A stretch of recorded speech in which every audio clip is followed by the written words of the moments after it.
Jim Beecham had occasionally lingered outside the company store after his shift ended on Mondays, hoping to catch Kizzy on her daddy's errand. He was what they called an overlooker, and he was her daddy's boss. Kizzy hadn't minded him so much. He didn't use dirty language like the others, but she'd still backed away as he smiled, a gap-toothed smile, his eyes traveling up and down her body. "Afternoon, Miss Kizzy," he'd offered the first time he spoke to her, lifting his hat and nodding as if she were a fine lady. His watery blue eyes and long gray whiskers made her think of Santa Claus and her teacher's Christmas book.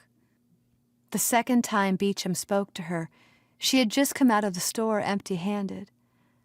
"I can help you, girl." He offered her a string bag of carrots, onions, pole beans, and yellow squash, which she took gratefully. "Thank you, Mr. Beecham," she muttered, head down.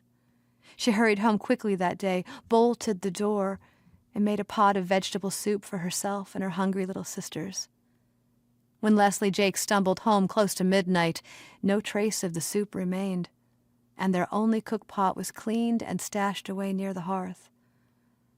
By the time Kizzy was 13, her bottom was crisscrossed with scars from her daddy's belt, and she lost a tooth to his angry blows to her face. Viola and Rose were sent away to live with a great-aunt somewhere near Aiken. Jake sent Kizzy to work in the mill as a spinner and pocketed every cent she earned. Kizzy ached for her baby sisters and began to look to Jim Beecham's attention and his proffered groceries as a mild enough diversion from her loneliness. When Mr. Beecham approached her father soon after her 14th birthday and asked if he could marry Kizzy, Jakes laughed and uttered a string of profanities, to which the old man blushed deeply. Leslie Jakes had grabbed his daughter by the wrist and fairly flung her down the steps into her future husband's spindly arms. The ceremony took place at the county courthouse, and Mr. Beecham instructed Kizzy to say she was 16 if the clerk of court asked her age. Compared to the rotting lean-to that she had called home for 14 years, Jim Beecham's 2-room house near Pumpkintown was a castle.